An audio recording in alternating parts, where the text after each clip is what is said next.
ये है झूलन गोस्वामी। हाल ही में ये 200 वनडे मैच खेलने वाली 200 वनडे मैच खेलने वाली दूसरी महिला बनी है। दूसरी महिला बनी है। ये इंडियन टीम की फास्ट बॉलर है। मिताली राज जो है वो पहली है। वो भारतीय महिला क्रिकेट टीम की कप्तान है। यह है झूलन गोस्वामी। इन पे जो पाइपिंग बन रही है वो अनुष्का शर्मा बना रही है। अगला क्वेश्चन देखेंगे। भारत के पहले सीडीएस जनरल विपिन रावत को हाल ही में मरणोपरांत किससे सम्मानित किया गया है? विपिन रावत जी को किससे सम्मानित किया गया है? उनके मरणोपरांत हाल ही में राष्ट्रपति भवन में पुरस्कारों की घोषणा की गई है। हाल ही में राष्ट्रपति भवन में पुरस्कारों की घोषणा की गई है। बहुत महान विभूतियों को जिन्होंने अपने क्षेत्र में महत्वपूर्ण योगदान दिया है उन्हें हाल ही में राष्ट्रपति भवन में सम्मानित किया गया है। तो भारत के पहले सीडीएस जनरल विपिन रावत, आप सभी जानते हैं अभी दुर्घटना का जो नहीं घटित होनी चाहिए, जो देश के लिए बहुत बड़ी क्षति है, जिसका घाव देश कभी नहीं भर सकता। हाल ही में इनका निधन हुआ है प्लेन दुर्घटना में। जो जनरल विपिन रावत जी जो हैं, इनको मरणोपरांत अभी भारत सरकार ने किस पुरस्कार से सम्मानित किया है? पद्म भूषण से किया है, पद्म श्री से किया है, शौर्य चक्र से किया है या पद्म श्री से किया है? मरणोपरांत किससे सम्मानित किया है?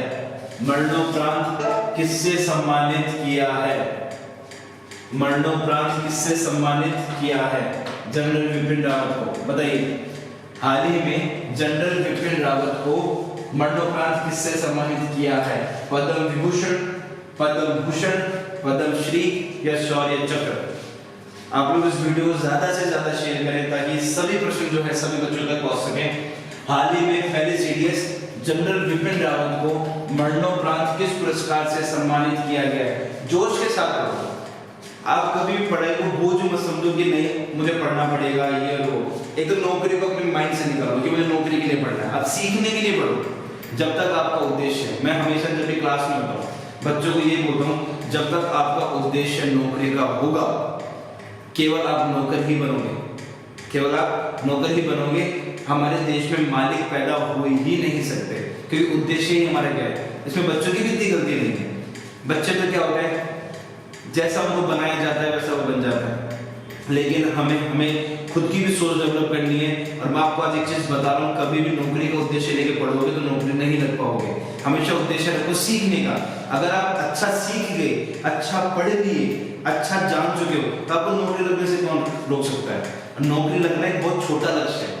वास्तव में देखा जाए तो नौकरी लगना बहुत छोटा लक्ष्य है। ये सीमित कर देता है इंसान को। आपको बहुत कुछ बदलना है जीवन में। अपनी दिशा बदलनी है, लोगों की दिशा बदलनी है, आपको समाज में आमूल परिवर्तन लेकर आना है। आप कोशिश करिए कि अपने लक्ष्य को सीमित मत करिए। आप सिर्फ नौकरी को उद्देश्य में बनाइए। आप बहुत कुछ जानिए, बहुत कुछ सीखिए, लोगों को सिखाइए। इससे क्या होगा, आपको अंदरूनी खुशी भी होगी। नौकरी अंततः आपकी लग जाएगी। आप सब कुछ सीख जाओगे, सब कुछ जान जाओगे तो नौकरी भी लग जाएगी। तो सिर्फ उद्देश्य बनने के चलोगे कि नहीं मुझे तो नौकरी लगना है, तो आप अपने आप को बहुत लिमिट कर रहे हो। और एक ही जिंदगी मिलती है, अपने आप को लिमिट मत करो, अपने आप को बंधो मत, अपने आप को खोलो, अपने आप को निखारो। ठीक है, तो हम प्रश्न पर चलते हैं। भारत के पहले सीडीएस जनरल विपिन रावत जी जो हैं, हाल ही में किस पुरस्कार से उनको सम्मानित किया गया है? पद्म विभूषण, पद्म भूषण, पद्म श्री या शौर्य चक्र? देखिए, उन्हें जो भी सम्मानित किया गया है वो पद्म भूषण से सम्मानित किया गया है। पद्म विभूषण से सम्मानित किया गया है। ये हमारा भारत का सेकंड सर्वोच्च पुरस्कार है। सेकंड सर्वोच्च पुरस्कार है। तो हाल ही में जनरल विपिन रावत को भारत के दूसरे सर्वोच्च पुरस्कार पद्म विभूषण से सम्मानित किया गया है। मैं देखता हूँ कि थोड़े से कंफ्यूजन से होती है कि क्रम क्या रहता है। देखो, सबसे बड़ा जो अवार्ड होता है फर्स्ट नंबर का वो होता है भारत रत्न। क्या होता है? भारत रत्न। मैं क्रम बताता हूँ। उसके बाद दूसरा होता है वो होता है पद्म विभूषण। पद्म विभूषण। इसके बाद जो क्रम में आता है वो आता है पद्म भूषण, पद्म भूषण। और जो चौथा सर्वोच्च पुरस्कार होता है वो होता है पद्मश्री। क्या होता है? पद्मश्री। तो हम देखेंगे कि अभी जो जनरल विपिन रावत को मरणोपरांत जिस पुरस्कार से सम्मानित किया गया है वो कौन सा है? दूसरा सर्वोच्च पुरस्कार पद्म विभूषण। आप इसका स्क्रीनशॉट ले लें। आगे देखिए, यह है हमारे विपिन रावत जी। हाल ही में इनकी दुर्घटना में मृत्यु हो गई थी और मरणोपरांत भारत सरकार ने इनको दूसरा सर्वोच्च पुरस्कार दिया है, दूसरा सर्वोच्च पुरस्कार दिया है जिसका नाम क्या है? पद्म विभूषण, पद्म विभूषण। अगला प्रश्न हम देखेंगे। सीआरपीएफ, सीआरपीएफ ने अपना 83वां स्थापना दिवस कब मनाया? चलिए ठीक है, 2022 चल रही है तो यहाँ 83वां लिखा गया, 2023 में 84 लिखा हुआ जाएगा, 2024 में 85 लिखा जाएगा। तो इसका इतना महत्व नहीं है, हमें ये पता होना चाहिए कि सीआरपीएफ की स्थापना कब हुई थी और ये अपना स्थापना दिवस कब मनाता है। सीआरपीएफ होता क्या है? सीआरपीएफ होता क्या है? ये होता है central reserve police force, central reserve police force. इस क्वेश्चन पे बना लेना इंपॉर्टेंट। ये अपना स्थापना दिवस कब मनाता है? कब मनाता है? सबसे पहले ये पता होना चाहिए सीआरपीएफ क्या होती है? Central reserve police force. ये अपना स्थापना दिवस कब मनाता है? देखिए 7 मार्च, 19 मार्च, 23 मार्च या 17 मार्च। सीआरपीएफ अपना स्थापना दिवस कब मनाता है? तो आप देखेंगे सीआरपीएफ अपना स्थापना दिवस 19 मार्च को मनाता है। कब मनाता है? 19 मार्च को मनाता है। सीआरपीएफ का मतलब होता है सेंट्रल रिजर्व पुलिस फोर्स। 19 मार्च को मनाता है। अब आपको मैं एक चीज बताऊं कि सीआरपीएफ की स्थापना हुई कब थी? सीआरपीएफ की स्थापना हुई कब थी? तो सीआरपीएफ की स्थापना 1939 को हुई थी। 19 मार्च 1939 को इसकी स्थापना हुई थी। आपसे पूछे सीआरपीएफ का वर्तमान में मुख्यालय कहां पर है? तो इसका मुख्यालय दिल्ली में है। इसका मुख्यालय दिल्ली में है। सीआरपीएफ जो है वो किसके अधीन रहकर कार्य करता है? सीआरपीएफ जो है वो किसके अधीन रहकर कार्य करता है? सीआरपीएफ हमेशा गृह मंत्रालय के अधीन रहकर कार्य करता है। किसके अधीन?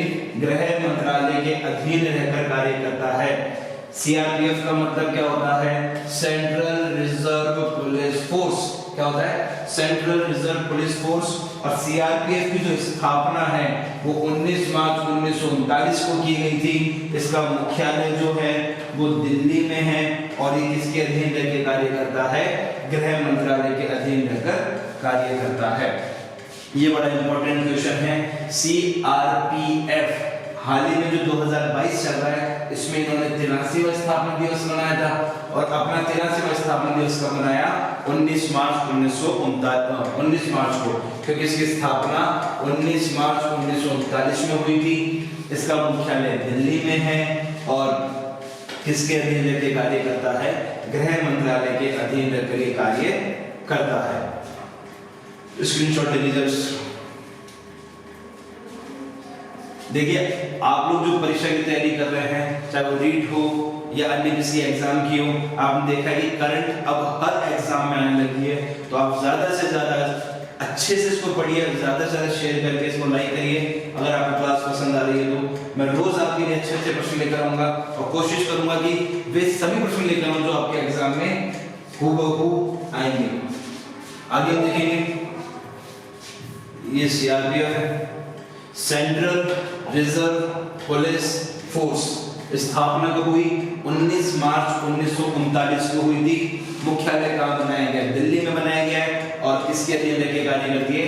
गृह मंत्रालय के अधीन रहकर कार्य करती है। पंजाब विधानसभा के अध्यक्ष के रूप में किसे नियुक्त किया गया है? अब आपको ये पता होगा कि पंजाब विधानसभा के चुनाव हाल ही में संपन्न हुए। पंजाब विधानसभा के चुनाव हाल ही में संपन्न हुए और पंजाब विधानसभा के अध्यक्ष के रूप में किसे नियुक्त किया गया है? पंजाब विधानसभा के अध्यक्ष के रूप में किसे नियुक्त किया गया है? आप सभी जानते हैं कि अभी पंजाब विधानसभा के चुनाव हुए हैं और यहाँ पर जो नए अध्यक्ष बनाए गए हैं पंजाब विधानसभा में, वह किसे बनाया गया है? कुलतार सिंह संधवा, पुष्कर सिंह धामी, प्रमोद सावंत या भगवंत मान। पंजाब विधानसभा के अध्यक्ष के रूप में किसे नियुक्त किया गया है? कुलतार सिंह संधवा, पुष्कर सिंह धामी, प्रमोद सावंत या भगवंत मान। तो आपको ये याद रखना है, ये है कुलतार सिंह संधवा। किसे बनाया गया है? कुलतार सिंह संधवा। हाल ही में पंजाब विधानसभा में जो चुनाव संपन्न हुए, उस चुनाव के बाद पंजाब विधानसभा का जो अध्यक्ष बनाया गया है, वो किसे बनाया गया है? कुलतार सिंह संधवा जी को बनाया गया है। किसे बनाया गया है? कुलतार सिंह संधवा जी को बनाया गया है। पुष्कर सिंह धामी कौन है? प्रमोद सावंत कौन है? और भगवंत मान कौन है? पुष्कर सिंह धामी हाल ही में एक और राज्य में जो हमारे चुनाव हुए थे अभी, उत्तराखंड। तो उत्तराखंड जो चुनाव हुए थे, ये उत्तराखंड के सीएम बनाए गए हैं। उत्तराखंड के सीएम बनाए गए। पर आप एक चीज याद रखिए, इन्होंने जो सीट से चुनाव लड़ा था, खटीमा सीट से, किस सीट से? खटीमा सीट से, उत्तराखंड में पड़ता है। खटीमा सीट से इन्होंने चुनाव लड़ा था। ये उस चुनाव में अपनी सीट से तो हार गए। अब आप देख रहे होंगे कि पुष्कर सिंह धामी जो है अपनी सीट से, खटीमा से लड़े थे और अपनी सीट से तो हार गए। उसके बाद भी उत्तराखंड के सीएम कैसे बन गए? तो मैं आपको बता दूं, यदि कोई व्यक्ति, हमने संविधान पढ़ते हैं, यदि कोई व्यक्ति किसी भी सदन का सदस्य नहीं है तो उसे 6 माह तक सीएम बनाया जा सकता है, लेकिन 6 माह बाद उसे कहीं ना कहीं से जो है अपना बहुमत लेना पड़ेगा, किसी ना किसी सीट से उसे विजय प्राप्त करनी पड़ेगी। तो आपसे क्वेश्चन पूछ सकते हैं कि बिना किसी सदन के सदस्य बने बिना कितने माह तक पद पे रह सकते हैं? 6 माह तक रह सकते हैं। उसके पश्चात उन्हें अपना बहुमत सिद्ध करना पड़ेगा, उसके बाद उन्हें कहीं ना कहीं से जीतना पड़ेगा। तो ये अपने खुद की खटीमा सीट से तो हार गए हैं, लेकिन फिर भी बीजेपी सरकार ने इन पे विश्वास जताया और इनको उत्तराखंड का क्या बनाया है? सीएम बनाया है।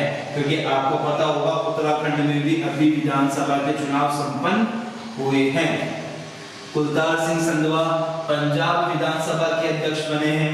पुष्कर सिंह धामी उत्तराखंड के सीएम बने। प्रमोद सावंत कौन है? ये भी बीजेपी के बहुत बड़े नेता हैं। और ये हाल ही में गोवा में जो विधानसभा चुनाव हुए हैं, उसमें इन्हें विजय की प्राप्ति हुई है और ये गोवा के नए सीएम बने हैं। प्रमोद सावंत गोवा के नए सीएम बने हैं। कुलतार सिंह संधवा पंजाब विधानसभा के अध्यक्ष हैं। पुष्कर सिंह धामी उत्तराखंड के सीएम बने हैं। प्रमोद सावंत गोवा के सीएम बने हैं। अब बात करें भगवंत मान कौन है? भगवंत मान पंजाब विधानसभा में जो चुनाव हुए हैं, उसमें ये आम आदमी पार्टी अरविंद केजरीवाल की आम आदमी पार्टी बहुत बेहतरीन सफलता इन्होंने वहां पर प्राप्त करी है। और भगवंत मान जो आम आदमी पार्टी के हैं, उन्हें भगवंत मान को पंजाब का सीएम बनाया गया है। पंजाब का सीएम बनाया गया है। ये आम आदमी पार्टी से संबंधित है। प्रमोद सावंत बीजेपी से हैं, पुष्कर जी बीजेपी से हैं। पुष्कर जी को उत्तराखंड का सीएम बनाया गया है। प्रमोद सावंत को भी गोवा का सीएम बनाया गया है। और भगवंत मान जो आम आदमी पार्टी के हैं, इन्हें पंजाब का नया सीएम बनाया गया है। यूपी के जो हमारे सीएम बने हैं वो योगी आदित्यनाथ जी बने, और पंजाब विधानसभा के जो अध्यक्ष बनाए गए हैं वो बनाए गए हमारे Kultar Singh Sandhwan.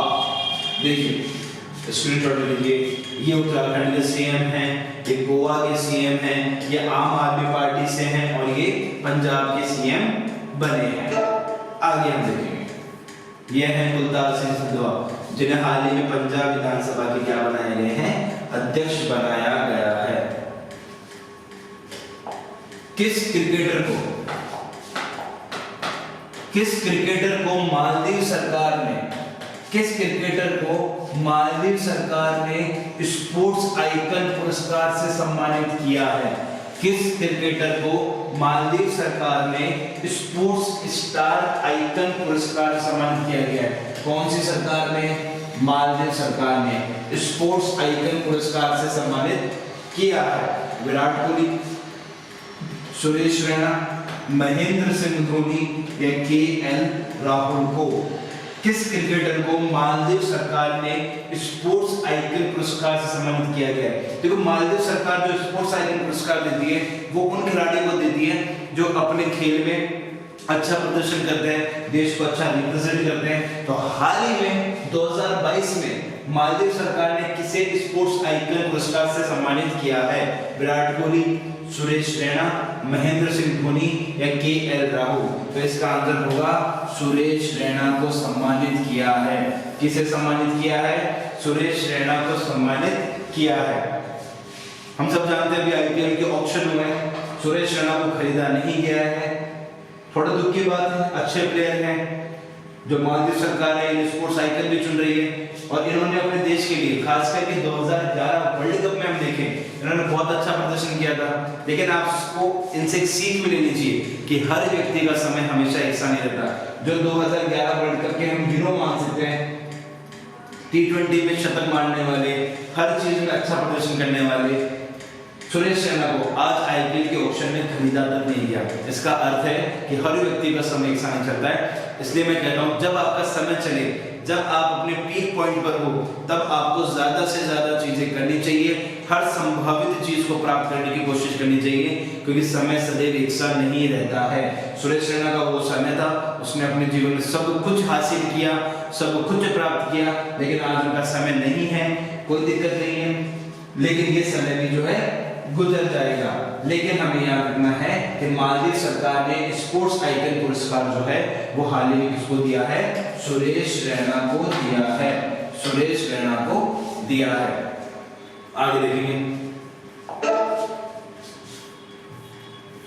Suresh Raina mister IPL Chennai super Kings से खेलते थे, इस बार वो खरीदा नहीं गया। यह है सुरेश रैना। गोवा के नए मुख्यमंत्री कौन है? ये मैं आपको बता चुका हूं कि गोवा के नए मुख्यमंत्री, मैंने आपको बता ही दिया था कि गोवा के नए मुख्यमंत्री किसे बनाया गया है? गोवा के नए मुख्यमंत्री के रूप में किसे नियुक्त किया गया है? तो ये किया गया है मनोज जोशी को, पुष्कर सिंह धामी को, प्रमोद सावंत को या भगवंत मान को? पिछले वाले क्वेश्चन में हमने बहुत अच्छे डिटेल से इसको याद किया था। मनोज जोशी नहीं है, पुष्कर सिंह धामी उत्तराखंड के बने हैं, पुष्कर सिंह धामी उत्तराखंड के बने हैं जो अपने खटीमा सीट से हार गए थे। प्रमोद सावंत जो है वो गोवा से हैं, गोवा के सीएम बने हैं, गोवा के सीएम बने हैं। और भगवंत मान जो है ये आम आदमी पार्टी के हैं और ये पंजाब के सीएम बने हैं, ये पंजाब के सीएम बने हैं। और हमसे यहाँ क्या पूछा है? गोवा के नए मुख्यमंत्री कौन हैं? गोवा के नए मुख्यमंत्री कौन है? तो गोवा के नए मुख्यमंत्री प्रमोद सावंत है। कौन है? प्रमोद सावंत है। प्रमोद सावंत है गोवा के सीएम प्रमोद सावंत। भगवंत मान जो है हमारे पंजाब के हैं, पुष्कर सिंह धामी हमारे उत्तराखंड के सीएम हैं। आगे हम देखेंगे, ये हम क्वेश्चन कर चुके थे वैसे। ये है प्रमोद सावंत, काफी यंग एज के हैं। उत्तराखंड के नए सीएम कौन बने, ये हम कर चुके हैं। उत्तराखंड के नए सीएम कौन बने हैं, उत्तराखंड के नए सीएम कौन बने हैं, पुष्कर सिंह धामी। कौन बने हैं, पुष्कर सिंह धामी। ये गोवा के हैं, ये पंजाब के हैं और ये नहीं हैं, पुष्कर सिंह धामी। आगे देखेंगे, क्वेश्चन कर चुके हैं, ये हैं पुष्कर सिंह धामी। आगे हम देखेंगे बिहार दिवस कब मनाया जाता है, बिहार दिवस कब मनाया जाता है, बिहार दिवस कब मनाया जाता है। अच्छा क्वेश्चन है, लेटेस्ट बनाया गया है और हाल ही में बिहार ने जो है अपना 110वां स्थापना दिवस मनाया है, 110वां स्थापना दिवस मनाया है। किसने, बिहार ने। बिहार ने हाल ही में अपना 110वां स्थापना दिवस मनाया है।